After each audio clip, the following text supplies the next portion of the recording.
రాజేందర్ మరొకసారి సంచలన వ్యాఖ్యలు చేశారు. నిన్న బర్త్డే వేడుకల్లో ఆయన చాలా భావోద్వేగానికి గురయ్యారు. నేను స్పందించకపోయినా ఎవరెవరు ఏమేమి మాట్లాడుతున్నారో నాకు అన్నీ తెలుస్తున్నాయి, ప్రతి మాటకు త్వరలోనే సమాధానం చెప్తా అన్నారు. డబ్బులు ఇచ్చి మేనేజ్ చేసి వార్తలు రాసుకోవచ్చేమో, ఎన్ని తప్పుడు వార్తలు వచ్చినా అంతిమ విజయం ధర్మానిదే అంటూ చెప్పారు.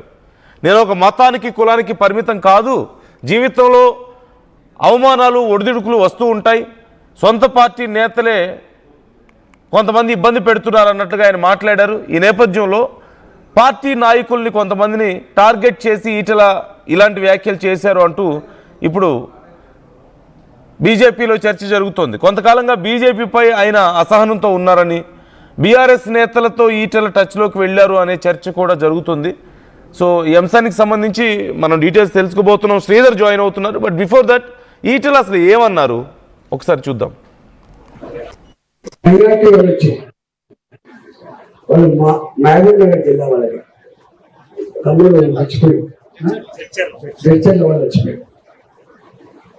చెవులాంటున్న మాట ఏంటంటే, మీకోసం ఎదురు చూస్తున్నామన్నా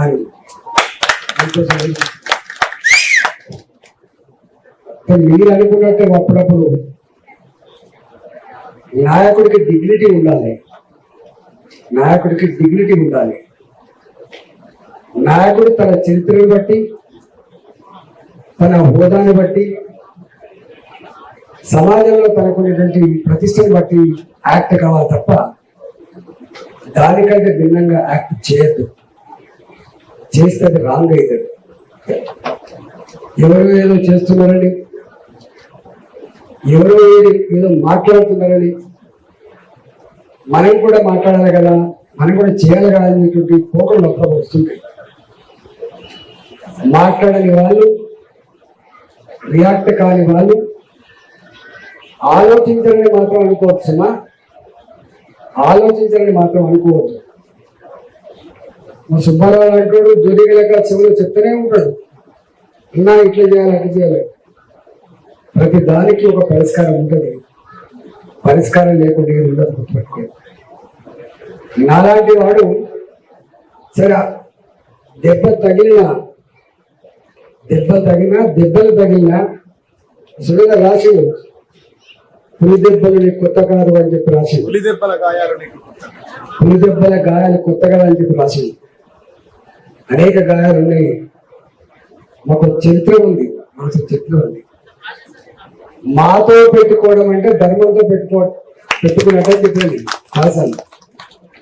మాతో పెట్టుకోవడం అంటే ధర్మంతో పెట్టుకున్నట్టే.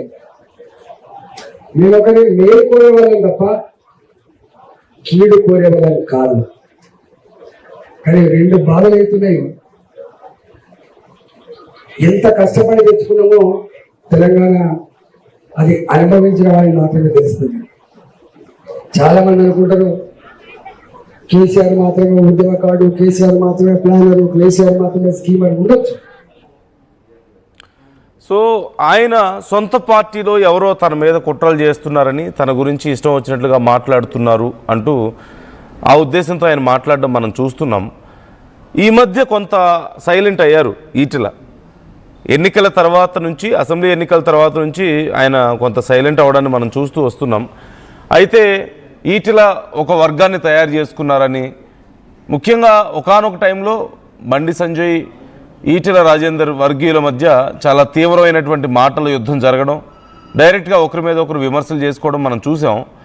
ఇప్పుడు తర్వాత కిషన్ రెడ్డి కొంత బాధ్యతలు తీసుకున్న తర్వాత అలాగే రామచంద్రరావు వీళ్ళంతా వచ్చిన తర్వాత అధిష్టానం చాలా సీరియస్ అయినట్లుగా తెలిసింది. మీరు సైలెంట్గా ఉంటే మంచిది అంటూ అటు బండి సంజయ్ వర్గానైనా సరే, ఈటెల వర్గానైనా సరే కొంత సీరియస్గా చెప్పినట్లుగా ఒక టైంలో వార్తలు మనం విన్నాం. ఈ నేపథ్యంలోనే ఈటెల సైలెంట్గా ఉన్నారు. కానీ ఇంటర్నల్గా తన గురించి కొంతమంది కంప్లైంట్స్ చేస్తున్నారని, తన వర్గాన్ని ఒత్తిడి చేసే ప్రయత్నం చేస్తున్నారని, బయట తన గురించి తప్పుడు వార్తలు రాయిస్తున్నారని ఈటెల చాలా సందర్భాల్లో తన క్లోజ్ సర్కిల్స్లో బాధపడ్డారంటూ తెలుస్తోంది.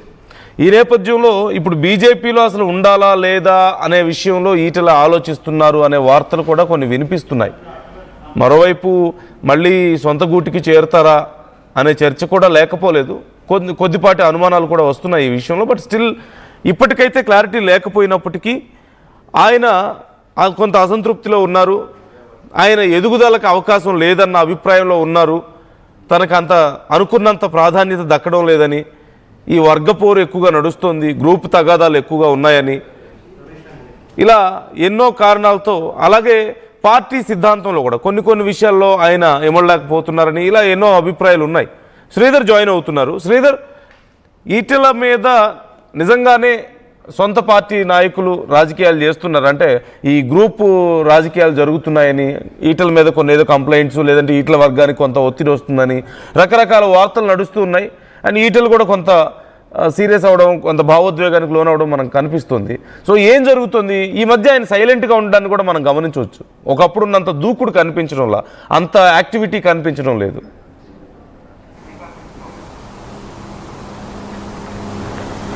ఎస్ నందు, అటు మల్కాజ్గిరి ఎంపీ ఈటెల రాజేందర్ చేసినటువంటి వ్యాఖ్యలు ఏవైతే ఉన్నాయో అవి కొంత ఈటెల రాజేందర్ను కూడా బాధ పెట్టాయి, అని మనసును కలిసివేశాయని చెప్పి స్పష్టంగా కూడా ఆయన వ్యాఖ్యలు చూస్తే అర్థమవుతుంది. గత కొంతకాలంగా ఈటెల రాజేందర్కు సంబంధించి పార్టీలో ఎప్పుడైతే ఈటెల రాజేందర్ కొంత మౌనంగా ఉన్నారో అప్పటి నుంచి కూడా ఈటెల రాజేందర్ పార్టీ మారే యోచనలా ఉన్నారంటూ కూడా కమలం పార్టీలో ఒక వర్గంలో కూడా చర్చ కూడా కొనసాగుతుంది. దానికి సంబంధించి కూడా ఇప్పటికే ఫలానా వ్యక్తితో బీఆర్ఎస్లో కూడా టచ్లో ఉన్నారు, అందుకే సైలెంట్ అయిపోయారు, తొందరలోనే వేరే కుంపటి పెడతారు, వేరే పార్టీ పెడతారని ఇటువంటి వార్తలు ఏవైతే ఉన్నాయో ఈటెల వద్దకు కూడా చేరినట్టున్నాయి. తనకు సంబంధించి గతంలో బీజేపీ పార్టీలోనే ఉన్నప్పటికీ తను రాష్ట్ర అధ్యక్షుడిగా ఆశించినప్పటికీ ఈటెల రాజేందర్కు రాష్ట్ర అధ్యక్ష పదవి రాలేదు. అనంతరం జరిగినటువంటి పరిణామాలతో పార్టీకి కొంత అంటి ముట్టనట్టుగా మల్కాజ్గిరి ఎంపీ ఈటెల రాజేందర్ ఉంటున్నారు. అటు ఢిల్లీ రాజకీయాలకు సంబంధించినటువంటి వ్యవహారాల్లో కూడా ఢిల్లీ నుంచి ఎవరు వచ్చినా సరే, ఎక్కడ ప్రోగ్రాములు జరిగినా చురుగ్గా పాల్గొనేటువంటి ఎంపీ ఈటెల రాజేందర్ కొంత పార్టీ కార్యక్రమాలకు సైతం కూడా కొంచెం వెళ్ళనట్టుగా కూడా వ్యవహరిస్తున్నటువంటి తీరు ఏదైతే ఉందో పార్టీలో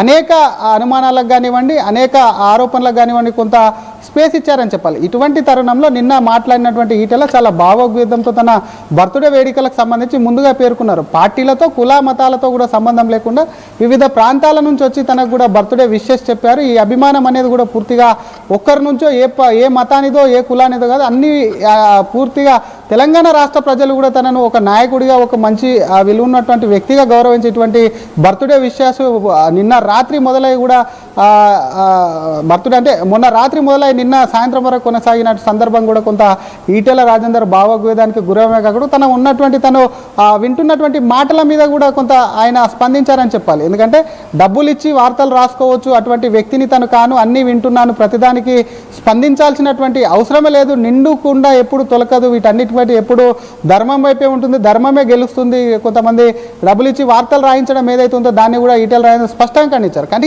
ఈటెల చేసినటువంటి వ్యాఖ్యలు ఏవైతే ఉన్నాయో వీటిని ఎవరిని ఉద్దేశించి చేశారు? పార్టీలో ప్రధానంగా అటు రాష్ట్ర పార్టీ అధ్యక్షుడినా, లేదంటే అటు కరీంనగర్కు సంబంధించినటువంటి కేంద్ర మంత్రి ఉన్నటువంటి బండి సంజయ్ని ఉద్దేశించి చేశారా, ఇంకెవరిని ఉద్దేశించి చేశారన్న దానిపై కూడా కొంత పార్టీలో చర్చనీయాంశంగా మారుతుంది. ఎందుకంటే ఈటెలకు సంబంధించి అటు కరీంనగర్ ఉన్నటువంటి తరుణంలో బీజేపీకి ఉన్నటువంటి ఇద్దరు, అటు కరీంనగర్